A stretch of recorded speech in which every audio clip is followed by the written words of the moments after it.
It's the Flow Friday Sports Show on Flow FM. Time to go into the world of Hume Netball. Aimee Riley is my regular guest, and she's on the line once again to tell us all about the weekend that was and what we can expect this weekend with this netball league continuing to excite everyone. Aimee Riley, great to be back with you. How are you? I'm great. Thanks, Alice. It's always a good chat. Always is a good chat indeed, and it will be again because we had some really close games last weekend.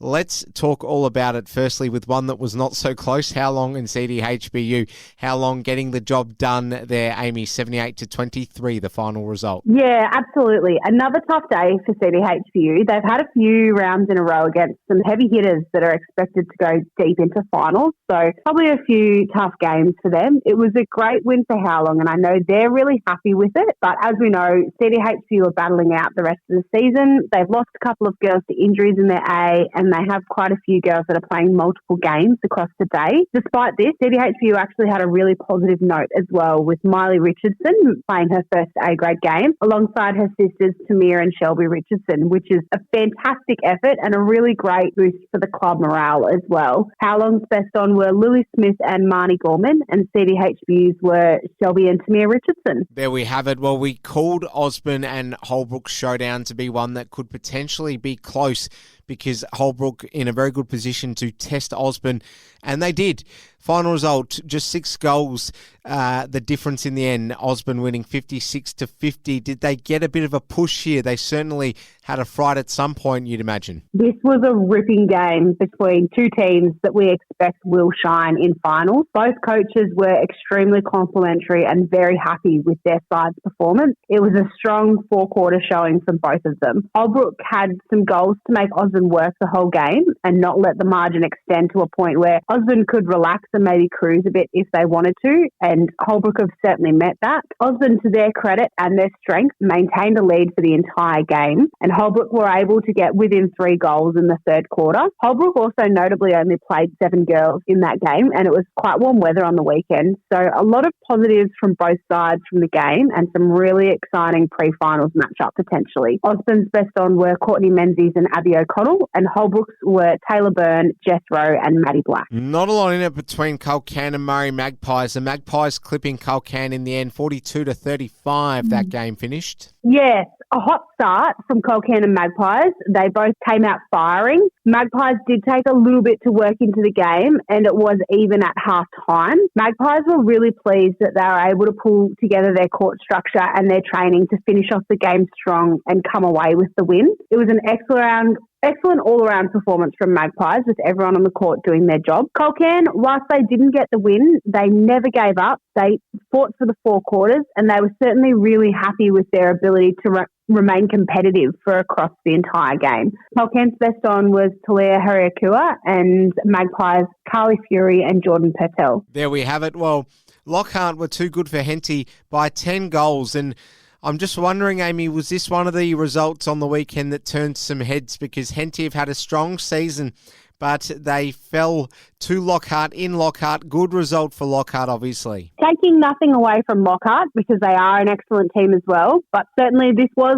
a bit of a surprise. It really shows Lockhart's intensity as they try and break into that 6, closing in on finals as well, and they've had a few players return, which has been really helpful for them. Defensively, a really tough game for both teams. Lockhart adapted to the calls a lot quicker and utilised their full court pressure really well. Henty had a few girls away, so they were able to play some youngsters and future stars of the club, which was fantastic. Lockhart were really pumped up for a good game, and it showed. They maintained that 4-quarter effort, and they were converting where they had the opportunity for a good win. I know that Henty are disappointed with the loss, but they've also recognised that they've had a little bit of a slump over the last couple of weeks, and they're just looking forward to hitting their straps again and coming into final strong. Lockhart's best on were Tegan Hannon and Chelsea Hosey. Henty's was Rach Turlick and Bella Armstrong. Ginger are at their brutal best against the Brocklesby Barton Buttock Saints, 101-17 final score. A tough day for Saints against Gindra. Saints didn't get the consistency that they were looking for across the whole court, and they struggled to transition the ball against a very defensively intense Gindra. Gindra will be happy with some extremely accurate shooting. Their shooters shot well, and their team worked for a full quarter effort And that consistent effort without lapses is something that they're really focusing on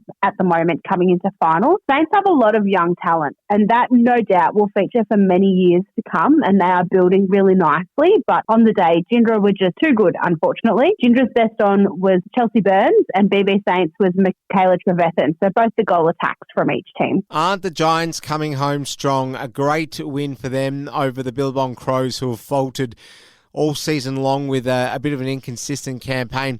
But not the story for the Giants, because they look like they are in a firm position now to play finals. It was a pretty hot contest for the first quarter, both in the intensity of the game and also the weather. It was quite a warm weekend, and we've had a few warmer days. It certainly signifies that finals is approaching. As the game went on, Giants built some really nice momentum to get an important win. Crows worked really well for the 4 full quarters, and they battled it out, but they couldn't match the Giants. Giants are really fighting to cement themselves in that finals top 6, and Crows unfortunately won't make it, but with some heavy injuries in the season, they've done a great job to get some solid wins and build momentum in their younger players for next season. Giants best on was Izzy Kreutzberger and Viv Vanisi, and Crows Lauren Packer. Any changes to the ladder after the round, Amy? Not too much, no. I think something that's really interesting is that positioning in the bottom half of the 6, everyone is on 40, and it's only percentage that separates them. So it is a really exciting run home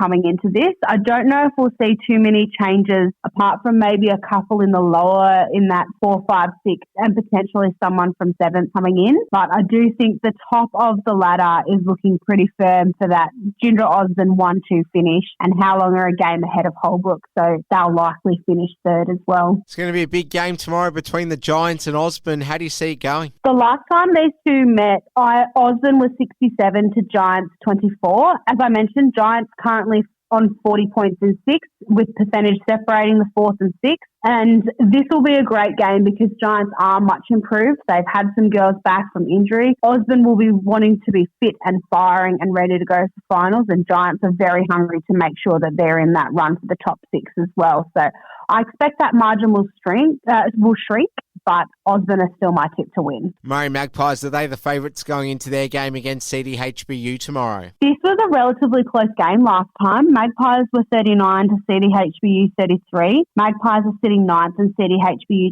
12th. We have talked about, I would love to see CDHBU get a win for the season. We never like anyone going winless for the season. This is probably their best opportunity for an upset. In saying that, the Magpies girls have been playing some fantastic netball with their young team, so I expect that they will still go in favourite. How Long should get the points against Culcairn on the road? How Long 66 to Culcairn 28 last time. As I mentioned, How Long clear 3rd, Culcairn sitting in 10th. Culcairn, another team that were brand new at the start of the season and are much improved, but I do absolutely expect that How Long will get this win. Bit of pressure on Henty to finish their minor round campaign in the best way they can. They've got the Brocklesby Burrumbuttock Saints standing in the way of them and getting back into the winner's circle this weekend on tomorrow.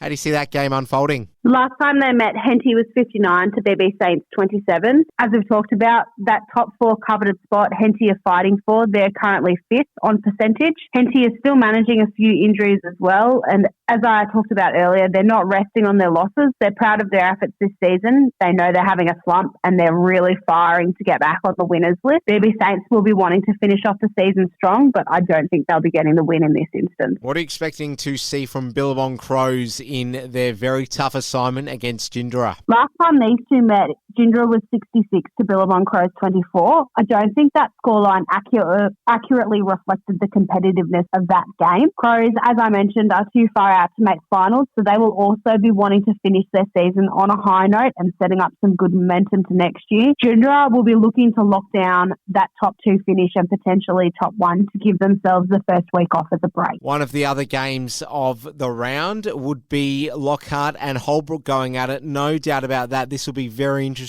Certainly. I think from a finishing perspective and working towards final perspective, this is probably nearly the most critical game for the round. Lockhart are currently sitting 2 points outside the 8. Holbrook 1 game behind How Long and a bit of percentage to be wanting to get that 3rd spot. So both of them have a fair bit on the line, and they'll be wanting to make this really a game that they finish on top. Last time they met, Holbrook 52 to Lockhart 23. Certainly both playing some very different netball, so that'll be an excellent matchup. For me, Holbrook have the slight advantage at the moment. There we have it. Aimee Riley, great doing business with you. Thank you for appearing on the Flow Friday Sports Show once again. Enjoy the plethora of netball across the weekend. We'll do it all again next week. Sounds great. We'll catch up soon.